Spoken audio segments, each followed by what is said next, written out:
afternoon, everybody. What is happening, everybody? Wednesday, March 5th, 2025, the day after what can only be described as one of the best speeches in American history. We're going to go over all of the juiciness of the speech yesterday. Obviously, I was quite thrilled with it. I want to thank everybody who tuned in. For our coverage last night. It certainly was a good time. We're going to go over all of the juice from that as we got people trickling in. Also, we are awaiting right now, Carolyn Levitt's press briefing, which we are going to bring you guys live once that begins. It's set to begin at 1 o'clock, so that's in the moment. It's going to be... I have to assume Carolyn is going to take quite the victory lap after that unbelievable performance yesterday. And look, am I biased towards President Trump? For sure. Absolutely. I was incredibly proud of what he did last night. But it's not just me. Even the networks had to admit last night was an unbelievable success for the President of the United States. Before we get started with that, guys, hit that thumbs up button. Share this video out all over the place. Share it out. I hope some of you have come in from the coverage last night as we were rocking and rolling until like 11:30 last night, because nothing says a late night like a Trump speech. So, guys, hit that thumbs up button. Share the video out all over the place. This show is brought to you guys by Old Glory Bank. What do a neurosurgeon, a country artist, and a television and radio host have in common? They all saw the writing on the wall. Big banks sharing your financial information with big government. Join them as owners in Old Glory Bank, the pro-America online bank that protects your privacy, security, and liberty. Invest today at own.oldglorybank.com. Guys, head on over to oldglorybank.com and check out some of their incredible services. Look, Larry Elder, Ben Carson, John Rich, what's not to love? Go to oldglorybank.com. So, as I said, even the networks had to admit that last night was a sweeping success for President Trump. A CBS News YouGov poll that came out basically immediately following the debate had glowing numbers for the President of the United States, with 77% of the people who watched the speech last night support his plan to cut the government waste and government spending. The same number back his immigration and border policy. 67% approved of the speech overall. There is almost nothing that Americans agree on at a level of 76%. 76% also supported him removing Timu Al Sharpton, or as his parents named him, Al Green, from the chamber for putting on what was obviously a spectacle. Just under three-quarters say that his speech was presidential. 73% support his stance on Ukraine and Russia. And that was one of the biggest takeaways from the speech. Obviously, the Ukraine-Russia conflict has been dominating the news cycle over the course of the last week or so, but the last several years, more importantly. It was out of control how good President Trump did last night. The CBS NewsGov poll showed that about half of Americans, when asked, who do you support in the Ukraine-Russia conflict, about 53% of Americans said Ukraine, which makes sense. Only 4% said Russia, but more importantly than that, more than 40% of Americans said they don't care. It's not a part of their daily life. Which is, all right, that makes a lot of sense. Doesn't really impact my life at all what happens in Ukraine and Russia, except for the fact that I'm paying for it. Yet some Democratic members last night thought that we didn't have to. Some members last night thought that it was not our place to give live comment on that. Democrats last night were absolutely shameful in the way they conducted themselves. Unbelievably shameful. The only thing Democrats clapped for in its totality was foreign aid spending. That's it. That's the only thing these people could even muster to support. Here that was. With no end in sight, the United States has sent hundreds of billions of dollars to support Ukraine's defense. With no security, with no anything.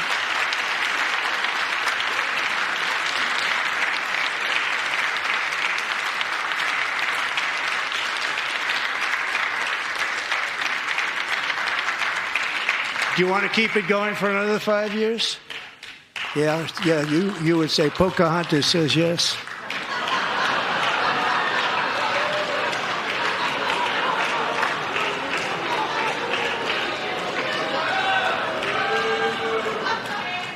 $2,000 people are being killed every single week. More than that. 2,000 people are being killed every single week, and Chief Hiawatha thinks that that's something that needs to be clapped for. Democrats are now the party of endless war. A sentence I never thought I would say. I never thought I would say it.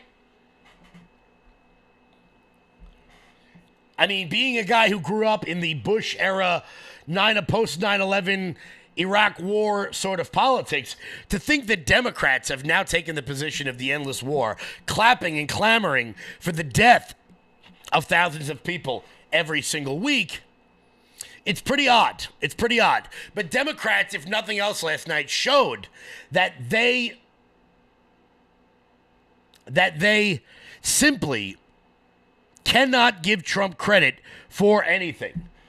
The first president in the last, 50 years to actively attempt to end wars. And the only thing Democrats could muster was the clapping for it. Back to the CBS News YouGov poll. 68% said that it made them feel hopeful and proud. Another 68% said that he had a clear plan to tackle inflation. Now, that is going to be one of Democrats' biggest gripes over the course of time, is that he's not doing enough to take on the economy. He's not doing enough to take on inflation. However, what they cease to realize is that we have 4 years in this plan. This is a long-term strategy. Moreover, since Election Day, the Dow Jones is up nearly 2,000 points. Markets will go up and markets will go down. However, anytime the market dips, even slightly, Democrats will continue to pretend that the end is nigh. Do you remember a couple weeks ago when Democrats made it seem that firing USAID workers was going to be the downfall of America? Have you noticed?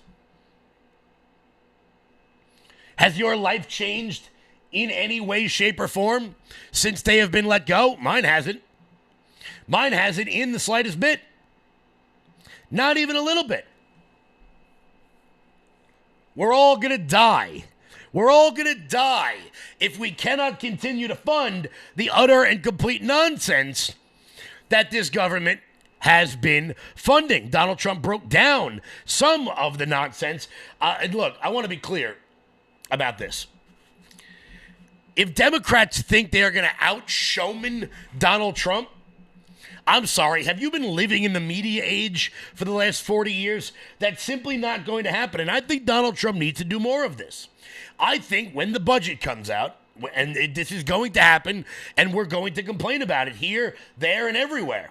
when the budget comes out and Democrats earmark a ridiculous amount of nonsense, Donald Trump should sit down and do a White House, an Oval Office address to the American people, breaking down exactly what Democrats have earmarked and the nonsense they have earmarked them for. How much Democrats want from HHS to do X ridiculous program. How much Democrats want from the Department of State to do this bit of nonsense. Here, just some of that was. Just listen to some of the appalling waste we have already identified. $22 billion from HHS to provide free housing and cars for illegal aliens. $45 million for diversity, equity, and inclusion scholarships in Burma. $40 million to improve the social and economic inclusion of sedentary migrants. Nobody knows what that is. $8 million to promote LGBTQI+ in the African nation of Lesotho, which nobody has ever heard of. $60 million for indigenous peoples and Afro-Colombian empowerment in Central America. $60 million. $8 million for making mice transgender.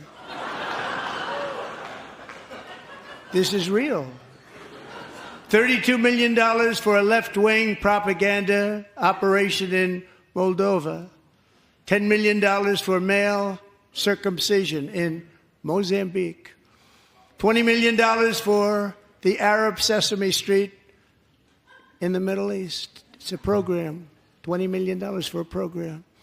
$1.9 billion to recently created Decarbonization of Homes Committee, headed up, and we know she's involved. Just at the last moment, the money was passed over by a woman named Stacey Abrams. Have you ever heard of her? A $3.5 million consulting contract for lavish fish monitoring. $1.5 million for voter confidence in Liberia. That last one is real good. Voter confidence in Liberia. I mean, look, do these programs, will removing these programs have a serious impact on the national debt? No, it won't. I'm not going to lie to you, it's not going to. But there's a feeling that why are we paying for these in any context? Circumcisions in Mozambique. If you took each almost every one of those programs and directly correlated them, the same program in America, you would find less pushback. But I don't know why we're paying for any sort of initiatives in a rural province of South Africa. And before you all freak out, oh, Kevin's only picking on the African nations, remember, it's South Africa, the whitest of all the nations. If we were doing this stuff in America, maybe some people wouldn't be so upset about it. But, alas, they are.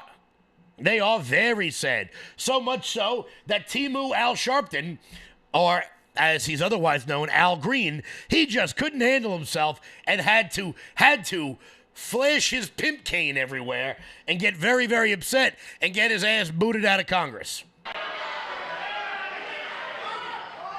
Finding that members continue to engage in willful and concerted disruption of proper decorum, the chair now directs the Sergeant-at-Arms to restore order. Remove this gentleman from the chamber.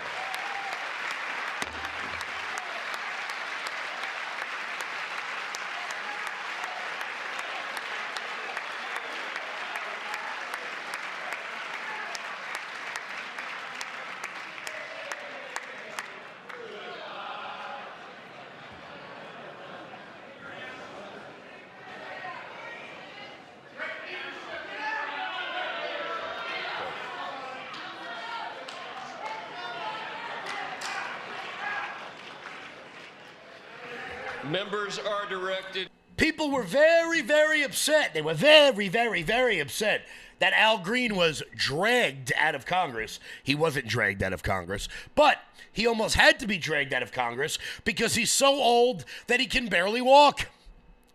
Again, sounds like a not me kind of problem. Sounds like a not me sort of problem. Al Green, you want to put on a show in front of the world's greatest showman? That's what's going to happen. You made an ass out of yourself, and nobody even noticed. But what was he yelling on his way out the door? What was Al Green yelling? Well, he was yelling, "You don't have a mandate. You don't have a mandate." Which is going to be the Democratic talking point moving forward for quite some time. They've been trying this for a while now. The idiots over on The View, which has basically become a repository for all laughing matters in America, they tried to pull the wool over the eyes of Stephen A. Smith.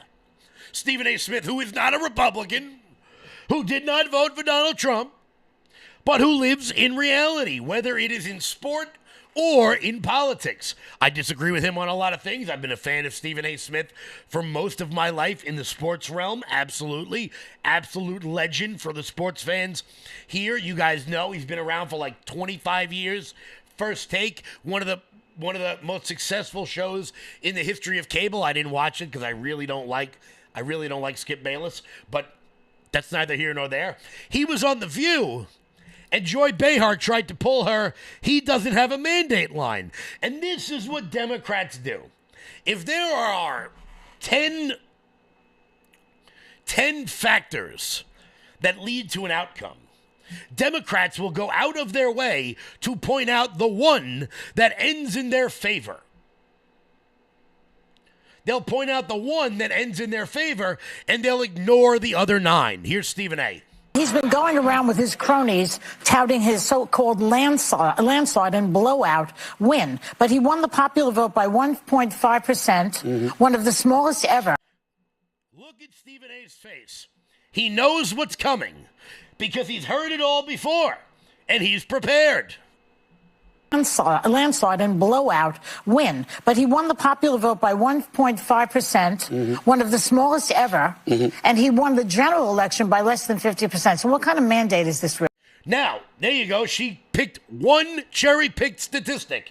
And because Stephen A. Smith comes out of the world of sports, and there's about 500,000 different statistics that could possibly happen, here goes Stephen A. Well, it is a mandate, and I'm going to explain why. And I don't mind the question, but let me be very clear. I'm no supporter of Trump. I'm a supporter of truth and the facts. And here's the facts. The man won every swing state. He increased in terms of his voter turnout in his favor from the standpoint of blacks, Latinos, and young voters. He increased his numbers in that regard from 2020. 89% of the counties shifted to the right. That's a mandate. We can sit up there and play around all we want to. In 2020, Trump didn't win the popular vote. He didn't win the electoral college vote. A matter of fact, the Republicans hadn't won the popular vote, if I remember correctly, since 2004. Yeah. But they did this year. So 20 years after they last won the popular vote, they won the popular vote. They won the electoral college vote. The man won every swing state. And on top of it all, 89% of the counties shifted gears. I don't understand how people can look at that and say, there's no mandate. There's a mandate. Well, it's a different definition of a mandate, I guess. But the problem is that if you're the Democratic Party and you lost 49.8% to 48.3%, and you're looking at that 1.5% dip, that's an excuse for you to say, what we did really wasn't that bad. Well, some people didn't we should continue to do that. No, don't continue to do that. Find a new strategy. I keep saying it. And this is what Democrats will do. And this is what they did last night. This was the overarching theme of Trump's speech last night, is that because Democrats cannot give Donald Trump a win in any context, they will never change. And because they will never change, we will just continue on winning. We won't stop winning because, as I said yesterday, and as I'm going to continue to say, Donald Trump is taking the 80% of every topic and forcing the Democrats' hand in taking the 20%. He's continuing to do this up and down, left, right, and center. Guys, hit the thumbs up button. I'm gonna show you another few examples of this. Some of them are just insane. Some of them are absolutely disgusting. And I think that Rachel Maddow and Nicole Wallace ought to be absolutely, unbelievably ashamed of themselves. I think they should be removed from television, not because of their stance on Donald Trump, but because what they did last night shows that they are a vile, disgusting person. They're just bad people. They're just bad people. Before we get to that, Mike Lindell. I'm excited to announce that we're having our first ever mega sale on overstock clearance and brand new products. For example, save over 50% on this season's flannel sheets. Queen size only $59.98. Kings only $69.98. They sell out fast every year, so order now. Save 20% on our brand new My Crosses. They're designed in the likeness of the one I've worn every day for over 20 years. They come in men's and women's, and they're made right here in the USA. Get our 2025 six-piece My Towel sets for only $29.98. Our initial quantities are extremely low, so get them now before they go. And our best-selling standard My Pillows, just $14.98. So go to MyPillow.com or call the number on your screen. Use this promo code to take advantage of our first ever mega sale. But wait, remember that $75 free shipping rule? Well, that ship is sailed because right now, every order ships absolutely free. Guys, head on over to MyPillow.com, promo code LOUD. That's MyPillow. Oh, here we go, guys. We are going to throw it to Carolyn Levitt. We'll get to this after her briefing. We'll be right back. The American dream in a record-breaking joint address to Congress, and Americans loved what they heard. According to a CBS YouGov survey, an overwhelming 76% of those watching approved of President Trump's speech last night. The president spoke about how he's taken more than 400 executive actions on his key promises.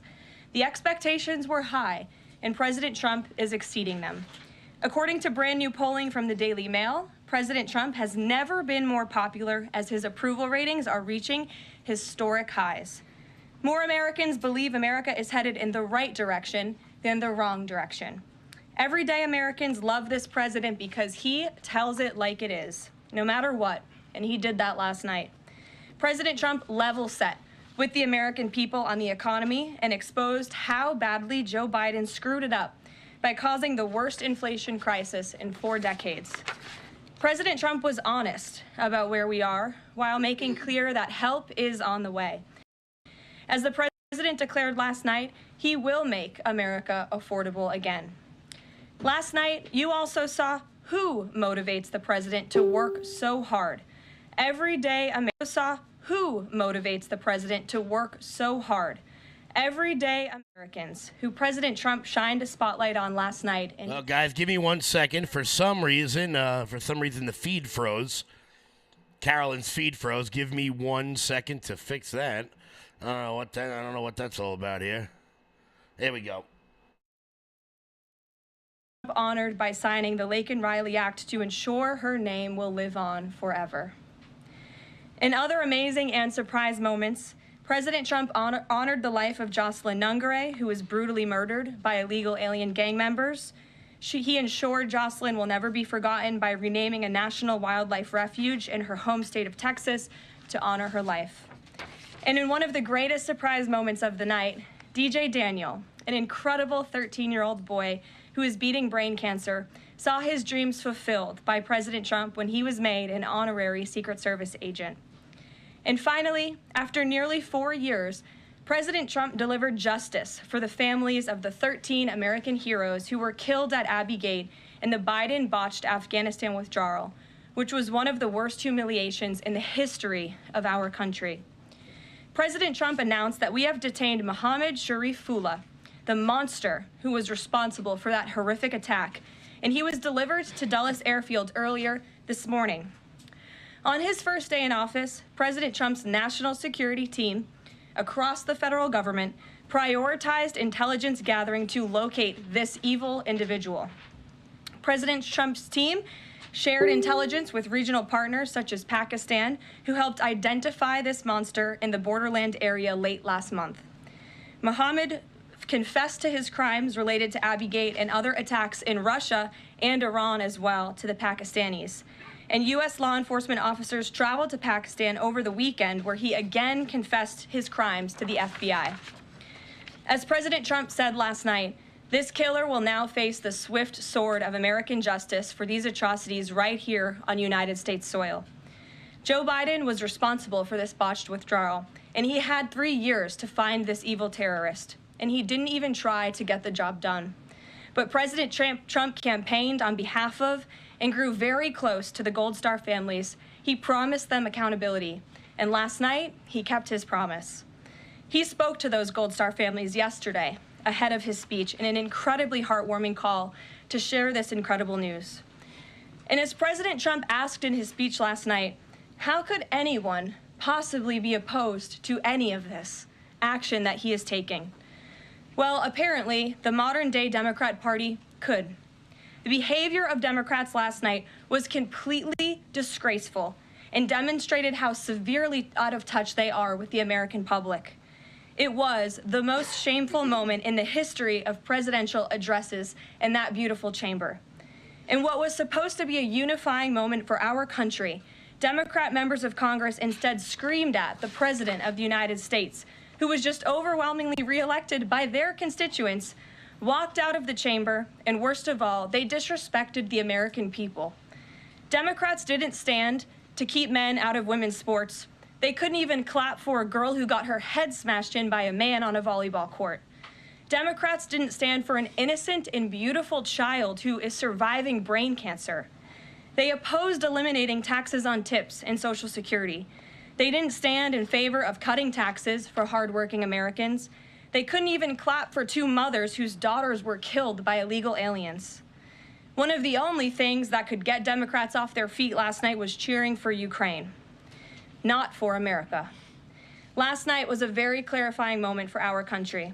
The Democrats exposed themselves as the party of insanity and hate, the party that wants to put America last. They've allowed their Trump derangement syndrome to stop them from celebrating America and our people, and we will not allow them to forget that. And it's not just the Democrat Party. The mainstream media still doesn't get it. Last night, MSNBC's Nicole Wallace disgustingly looped in a 13-year-old boy with brain cancer into an attack on the president over January 6th. And CNN's first chyron out of the speech called it divisive. President Trump wasn't divisive. The Democrats were. And CNN was proven wrong by their own viewers, 69% of whom, in a post-speech poll, said they had a positive reaction to the president's speech. It's sad and frankly pathetic that Democrats and liberals in the legacy media continue to allow their hatred for the president to override their love for our country. But nevertheless, the president will continue to unify this nation through policies that are grounded in common sense and that uplift all Americans. We have an individual in our new media seat today, Mary Margaret Olohan, who is the Daily Wire's first ever White House correspondent. Congratulations, Mary Margaret. The Daily Wire was founded 10 years ago by Ben Shapiro. The Daily Wire now has over 1 million paid subscribers, a monthly network reach of 138 million, and has evolved into a leading conservative multimedia giant. They are now the 5th largest podcast network in the world and home to some of the top-ranked shows. With that, I will take your questions, and Mary Margaret, why don't you kick us off? Thank you so much, Caroline. It's great to be here. Thanks. So I had 2 questions, if that's okay. The first on last night and the second on Maine. You talked about behavior from Democrat lawmakers, a lot of disruptions, and I just wanted to kind of go back to that. We saw Democrat lawmakers not stand for Laken Riley, for Peyton McNabb, for the son of a slain police officer and 13-year-old cancer survivor. What are the optics of that nationally, just in terms of not just the people who were in the room last night, but across the nation? And also, was President Trump expecting this type of behavior when he was crafting his speech? So I gave a quote to the media outlets in this room yesterday that Democrats behaving like children would be the least surprising thing of the night. And unfortunately, that quote did turn out to be true. I think the president and everyone, frankly, was surprised by the Democrats refusing to stand for not the president's policies, because frankly, we expected that, but for the everyday Americans who President Trump was shining a light on their stories. Mark Fogel, for instance, an American school teacher who was detained by the Russians. President Trump freed him. If Joe Biden had done that, they all would have been on their feet, but because of what came from President Trump, they weren't. So we think it's very sad, but we're very proud of the president today, and the American people are the people that this president cares about most, and the reviews are in, and everybody loved his speech. Thank you. And then on Maine, we know that the governor of Maine has really pushed back against the president's executive order saying that boys should not be in girls' sports. I spoke with a lawmaker from Maine this morning who told me she'd been censured by state lawmakers for calling a man and speaking up on this. What is the next move for the White House in this battle to protect the integrity of women's sports? Yeah, well, the Department of Education has sued the state of Maine. As you know, there's ongoing litigation. The president has made a commitment to ensure that states are being held accountable if they continue to allow men in women's sports, which he believes is an egregious violation of taxpayer dollars. And so that fight continues, and the president won't back down. Again, this is a common sense policy. 80% of the American people, including more than 60% of Democrats, do not want men in women's sports. So the president will stand by this commitment. Thank you. Gabe, good to see you in here. Good to see you, Caroline. A couple questions. One, can you confirm that the president held talks with the big three automakers today, speaking about potentially delaying tariffs? Can confirm, and I'm glad that you asked, because the president sent me out here with a statement directly from him on this. I saw it was reported earlier today by Bloomberg News, and he wanted me to share this with all of you. We spoke with the big three auto dealers. We are going to give a 1-month exemption on any autos coming through USMCA. Reciprocal tariffs will still go into effect on April 2nd, but at the request of the companies associated with USMCA, the president is giving them an exemption for 1 month so they are not at an economic disadvantage. So the three companies that he spoke to are Stellantis, Ford, and General Motors. They requested the call, they made the ask, and the president is happy to do it. It's a 1-month exemption. And the president just posted on social media that he had spoken with Prime Minister Trudeau. He says he's not satisfied with what the Prime Minister has said when it comes to fentanyl, but less than 1%, as you know, less than 1% of the fentanyl seized last year was in the northern border. What else does Canada need to do? Well, the president did just put out a statement on his call with the governor, Justin Trudeau, as he calls him, of Canada. And he said that he was not pleased, as you said. He said it's not good enough. He told Prime Minister Justin Trudeau that directly. The call ended in a somewhat friendly manner, as the president said, but he's not going to stop standing up for the American people. And to answer your question directly, when it comes to fentanyl, for the last 4 years, unfortunately, our neighbors to the north and the south, Canada and Mexico, respectively, have allowed America to be a dumping ground, not just for illegal aliens, but for illegal, poisonous, deadly fentanyl, which is now the #1 killer of young people in this country aged 18 to 34. Through the northern border in Canada, in last fiscal year alone, there was enough fentanyl seized to kill 4.8 billion people. And that number is up 2,050% from 2023, the year before. So there's been more than a 2,000% increase in illegal fentanyl seizure at the northern border. Why? Because Canada is allowing that fentanyl to come to the United States. The president sees these numbers. He thinks about the lives that are lost. And everybody in this room, I'm sure, everybody watching at home, everybody across the country knows someone in our lives who has been killed at the hands of this deadly poison. There needs to be repercussions for that. The president feels very strongly about it. But Caroline, respectfully, it's just 43 pounds that were found last year. That's less than a carry-on suitcase. Is that a lot of fentanyl compared to, say, Mexico? The vast majority of the fentanyl is brought in through Mexico, not Canada. So what else does Canada need to do? Well, I just told you, last year alone, there was a 2,000% increase in illegal fentanyl. You're asking me for what the president's justification is for these tariffs. It's not up to you. You're not the president, Gabe. And frankly, I think it's a little bit disrespectful to the families in this country who have lost loved ones at the hands of this deadly poison. If you talk to them, and this president has, they are grateful that they finally have a president who is standing up to both Canada and Mexico, and most importantly, to China as well. The president added an additional 10% tariff on China because this deadly poison is being produced in that country. It's being distributed through our neighbors, and there needs to be consequences for that, period. Peter. Thank you, Caroline. If the U.S. has a longstanding policy that we do not negotiate with terrorists, then why is the U.S. now negotiating directly and for the first time ever with Hamas? Well, when it comes to the negotiations that you're referring to, first of all, the special envoy who's engaged in those negotiations does have the authority to talk to anyone. Israel was consulted on this matter. And look, dialogue and talking to people around the world to do what's in the best interest of the American people is something that the president has proven is what he believes is good faith effort to do what's right for the American people. Is it just about the hostages, or are they also talking about the president's plan to take over Gaza? These are ongoing talks and discussions. I am not going to detail them here. There are American lives at stake. I would defer you to the Department of State for further details, but I'm not going to get into those talks here at this podium. We know that some officials here were miffed that Zelensky showed up last week without a suit for his meeting in the Oval Office. But Elon Musk never wears a suit in He there. did last night. So what is the dress code? Well, Elon Musk wore a suit last night. I'm sure you saw it. Was he spooked by the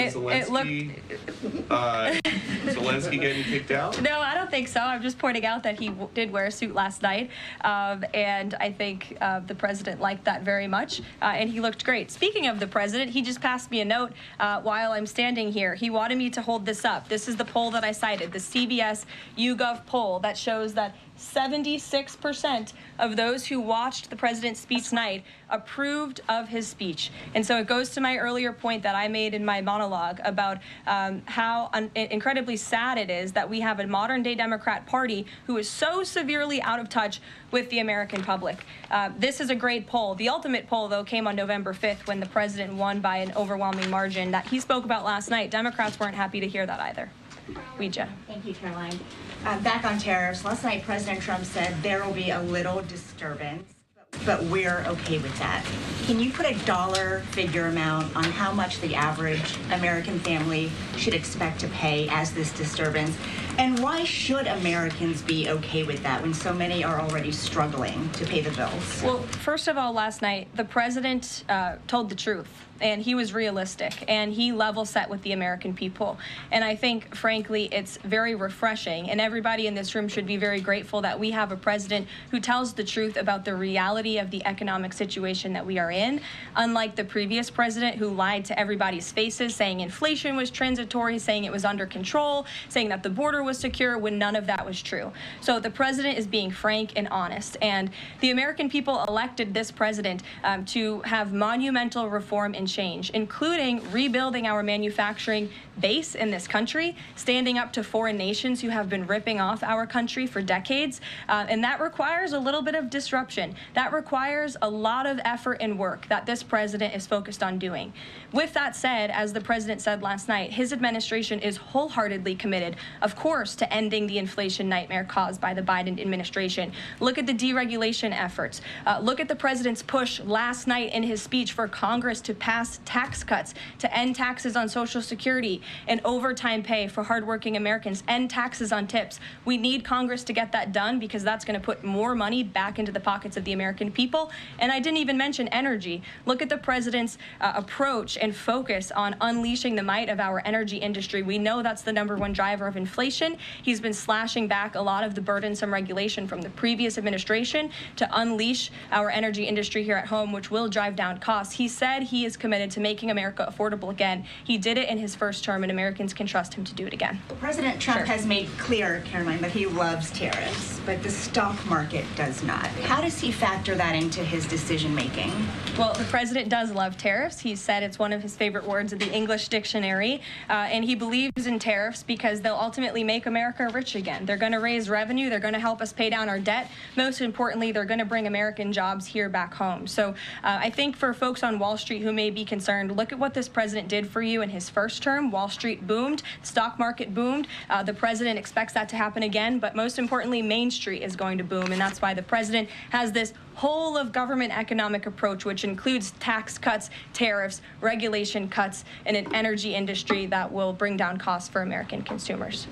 Sure, Monica. Thank you, Caroline. You mentioned not one Democrat senator voted to protect women's sports from males. Not one Democrat congressman or congresswoman stood to applaud or support protecting women's spaces and sports at the president's joint session to Congress last night, as you articulately mentioned in the beginning. So I'm wondering, what message is that sending to not only young women who are competing in these sports across the country, but also to the parents of these young girls? Yeah. I think the message that Americans should take away from last night is that they have a president in the Oval Office who is committed to doing what's right for them, especially women and girls across the country. And I think it's very ironic, thank you for bringing up the point about women, that Democrat women were wearing pink to support our fellow females, yet they couldn't stand, again, for a young woman who was almost killed and severely injured by a man on the volleyball court.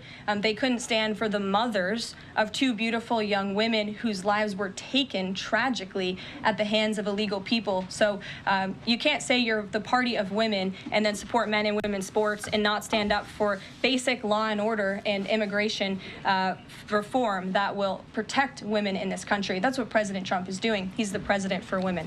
Lindsay, good to see you. Thank you, Caroline. Good to see you.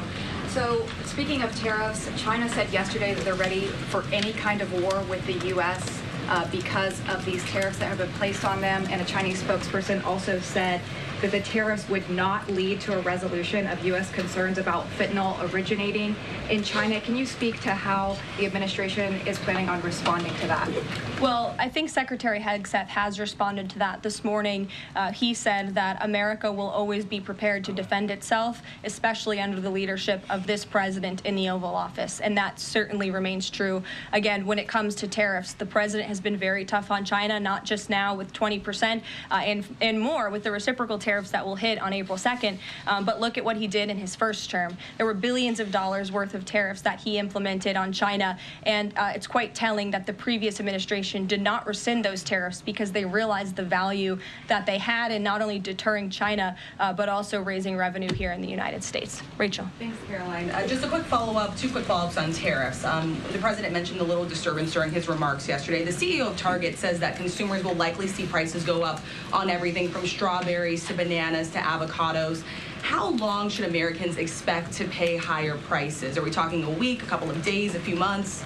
Again, I don't have a crystal ball, but what I can assure the American people is that this president and this administration is doing everything they can. And I would remind you and everybody else in this room that it's because of the previous administration's economic policies that Americans were left with record high inflation. Inflation throughout Joe Biden's entire 48 months in office was at or above 3%. It hit record highs, as you know. And there's a whole list of what the Biden economic disaster this president was left to clean up. It's been a month, but he's working hard every single day to do just that. One quick follow-up on the carve-out. Sorry to cut you off there. The U.S. imported $43 million worth of eggs from Canada. I know you mentioned some of the exemptions when it comes to automakers. Will there be any other carve-outs, including for eggs? We know prices are soaring for Americans. The president is open to hearing about additional exemptions. He always has open dialogue, and he'll always do, what's right, what he believes is right for the American people. But again, as for the egg crisis in this country, the president is wholeheartedly committed to ensuring we're increasing our egg supply, and we're also bringing down cost. And Secretary Rollins has been all over this issue. She comes from an agricultural background and family. That's why she's leading that very important department. She wrote an amazing op-ed in the Wall Street Journal. She's been all over the media talking about her plan. She has a real plan. The president endorses it. And he even, gave her an off-the-prompter shout-out last night to say, Brooke, I'm counting on you. It's an important issue. And this White House is working with Secretary of Agriculture every single day to address this issue. Sure. Jordan. Thanks, Caroline. So what does it say that the Democrats, while they couldn't stand for Americans or stand for victims, they stood for war and clapped for war and clapped for 5 more years of war? Yeah, the president addressed that last night, I think, when he called out Senator Elizabeth Warren and said that, again, as I said in my opening speech, very telling that the Democrats refused to clap for American people and American interests and American priorities, but they did clap for the country of Ukraine, which, by the way, the president's working very hard to end that war. So Democrats should be applauding him for actually doing something about it. Follow up on that, if I can. You've spoken recently about how what happened in the Oval Office last week gave gave Americans an inside look into behind-the-scenes discussions with Zelensky. Is this how he treated Joe Biden and just treated him disrespectfully and received billions of dollars? Well, it's a very interesting question. I don't know if anybody in here asked my predecessor who stood at this podium about that, but there was a report from NBC News that President Biden also got increasingly frustrated with President Zelensky when he was handing out blank checks and President Zelensky kept asking for more. Joe Biden was quite frustrated with that. So again, as I've said repeatedly, Friday revealed the frustrations that this administration has had in closed-door negotiations with the Ukrainians. However, President Zelensky did put out a statement yesterday, which we believe is a positive step forward. And National Security Advisor Mike Waltz has been talking to his Ukrainian counterparts. And so we're in the midst of this, and we'll see what happens next. Caitlin. Thanks, Caroline. I have two questions. One on the reprieve that is being granted to these three automakers for 1 month on the tariffs on Canada and Mexico. How did the president settle on 1 month? Mm-hmm. The reciprocal tariffs will go into effect on April 2nd, and he feels strongly about that no matter what, no exemption, so that's where the 1 month comes from. Does he expect them to be able to shift production within a month? He told them that they should get on it, start investing, start moving, shift production here to the United States of America, where they will pay no tariff. That's the ultimate goal. And on the conversations between the White House and the Ukrainians and the letter that President Trump revealed last night that he got from President Zelensky, Director Ratcliffe said today that the president has paused also intelligence sharing with Ukraine. Is that temporary or is that permanent? I believe what the National Security Council told me in regards to that was that they paused or they are reconsidering the funding for Ukraine, as you saw, the pause on the funding. As for intelligence matters, I would refer you to either the National Security Council or the CIA as well. But they're considering lifting or reinstating the military aid going to Ukraine, which they paused this Again, week. it's a pause for a review. Follow up on that. Sure. The president read parts of the letter that he received last night from President Zelensky. Can you give us a sense of when President Trump now plans to sign that minerals deal after receiving that letter? Those talks are happening as we speak. I just saw the National Security Advisor. He's working very hard on it. I believe he was going into the Oval Office to give the president an update on where this stands. But again, the president is committed to a peace deal. He wants to see this war end. And I think that President Zelensky's message, which he also shared on X as well, is a positive sign in the right direction. The president also said that the United States was reclaiming the Panama Canal. The president of Panama this morning, or at some point today, said that President Trump was lying. Wanted to get your response to that. And also curious if the president had a reason for not specifically mentioning BlackRock last night when he was praising the company that is buying canals or ports around the Panama Canal. Yeah, I'm not sure if Panama has seen what's going on with their own canal, but as you just mentioned, BlackRock is now interested in investing and taking over the two ends of the port, which is very important because the president was very vocal several weeks ago about the need to ensure that China is not controlling the Panama Canal. This is a very important place for the United States of America. We also saw that the Panama Canal lifted fees on our U.S. naval ships that are going in and out of the canal. That's a win for the United States of America. And the president will continue to ensure that the Chinese government, the CCP, cannot be infiltrated in the Western Hemisphere and certainly not in the Panama Canal, which is a very important place for our country. Dasha. The president continues to call the Prime Minister of Canada, Justin Trudeau, Governor of Canada. I'm curious what he means by that and if there are any plans that are moving forward with trying to make Canada the 51st state. And I have a follow-up on the economy as well. Sure. Well, the president put that in his True Social account, or his True Social post earlier today. He feels strongly that it would be very beneficial for the Canadian people to be the 51st state of the United States. They wouldn't be paying for these tariffs. They'd have much lower taxes if they were part of our great country. Caroline, on the economy, you and I traveled the country during the campaign. This is an issue that so many voters decided to cast their ballots on, and they voted for President Trump. he has started to have that realistic conversation with the American people, that disturbance comment last night. But I'm curious if you can be real with Americans right now as all of these factors are playing out. Are things potentially going to get worse before they get better? Look, I've now been asked and answered this same question just given to me in different verbiage of 3 different times, and I will answer it again in an effort of transparency to the American people, because this is an important issue, and the American people, this president understands that it is. And again, that's why in his joint address to Congress last night, he addressed this issue with a realistic and honest approach. He talked about what this administration is doing to unleash American energy and to make America affordable again, and this administration is wholeheartedly committed to doing it. And I would remind the American public that the first-term record of this president speaks volumes. That's why they reelected him, because they know that he can fix our broken economy, and it's very, very broken from the previous administration. Stephen.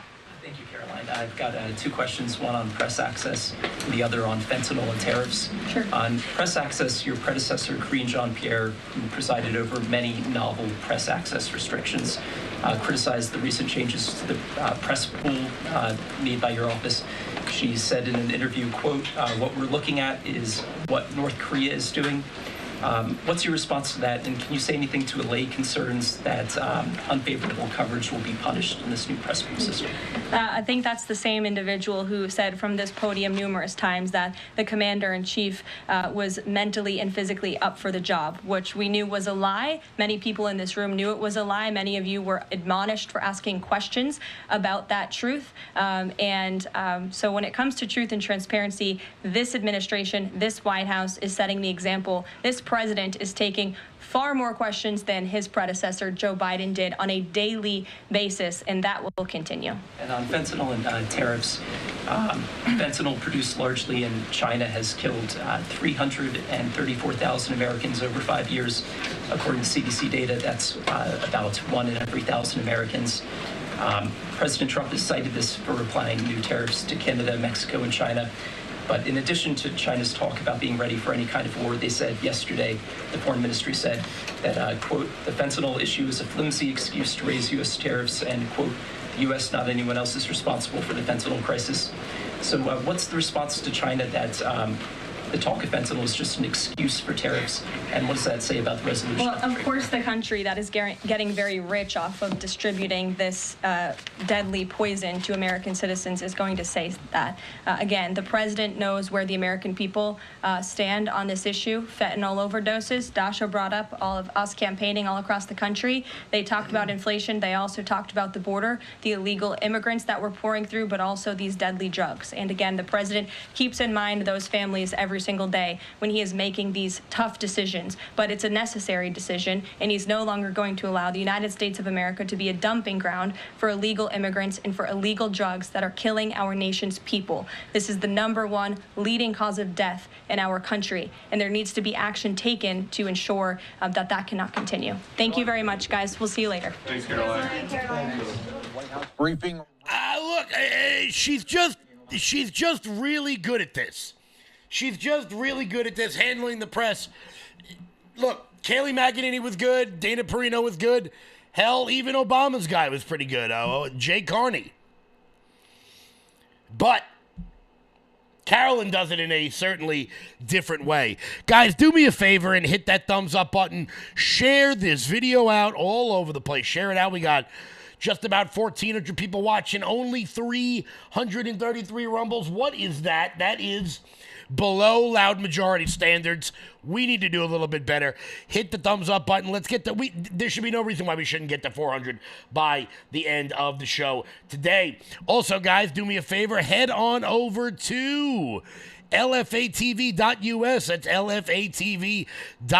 That's your home base, your mothership, your landing pad for all things LFATV related. Check out the LFATV store. And while you guys are there, consider becoming monthly donors over at LFATV. That's the way we keep these lights on. That's how we keep the big guy fed. So, guys, go to LFATV.us. Also, I do want to thank everybody for all their Rumble rants last night across both platforms. I really do want to thank everybody who tuned in. It was a late night. We did not go to bed early, which, we like doing. I was funny. I was joking around with a buddy of mine saying that I want the speech to end so I can go to sleep, but I don't want it to end because of how amazing it is. So, it was certainly something to be seen last night. I want to thank everybody for tuning in. If you're watching on a different platform, make sure you're subscribed. Rumble.com/LFATV. That's Rumble.com/LFATV. What is happening, live chat? How was that? How was that for everybody? Once again, guys, whenever Carol, it seems as though, since we got a big audience here, you guys should know, when Carolyn Levitt has a press briefing, which seems to be every 2 days, every 3 days or so, or whenever something big breaks. She does do them at 1 o'clock. So we're going to have those here whenever they come on. You guys seem to like them. Hey, Logan, what's going on? You guys seem to like them when we run them. So we're going to make sure we keep you guys informed of all of that when that news breaks. You guys seem to enjoy it. So Vintage Lulu Gal, my husband and I watched your stream last night on our Fire TV. Does that mean I'm a TV star now that I'm on TV? Is that what that means? Very good. Who else watches this on a TV, not on like a phone and on a laptop? Everyone should watch it. Well, you know, we want to make sure we keep the numbers up. So watch it everywhere. Watch it everywhere. What the hell? What the hell? Guys, once again, hit the thumbs up button. Let's see if we can get to that 400 mark. If you're watching on Facebook, watching anywhere else, please do me a favor and hit the share button. Tag a friend in the comments so that we can keep the show growing. 1 p.m. Eastern every single day. Before we check out for the day, guys, head on over to loudmajorityusa.com. That's loudmajorityusa.com. Sign up for the newsletter. Check out our shop. Ladies, get your Kiss Me on MAGA shirts. I mean, I've been showing the guys all the shirts. Of course, for the fellas, this shirt has the make out guarantee. If you wear this on St. Patrick's Day, all things will end well for you. But for the ladies out there who also like V-necks, these AI models are getting a little intense. For you guys who like the V-neck sort of look, we got that as well. Kiss Me, I voted for Trump. That is a good way to get people talking at the bars. Go to loudmajorityusa.com, sign up for the newsletter, check out that shop. That's the best way to support what we've got going on over here as we roll into election season, everybody. Election season is just around the corner. And look, I had so much more to say on the speech last night. Obviously, Carolyn doing her press briefing put a bit of a kibosh on that. We'll bring you guys all that live tomorrow at 1 p.m. Until then, everybody, tune into Will Johnson coming up next here on LFATV. Hit the thumbs up button on the way out the door. Did we get to 400? Did we? We got pretty close. We got pretty close. Love you all, guys. Thank you all so much. I'll catch you guys back live tomorrow at 1 p.m. Until then, everybody, stay loud.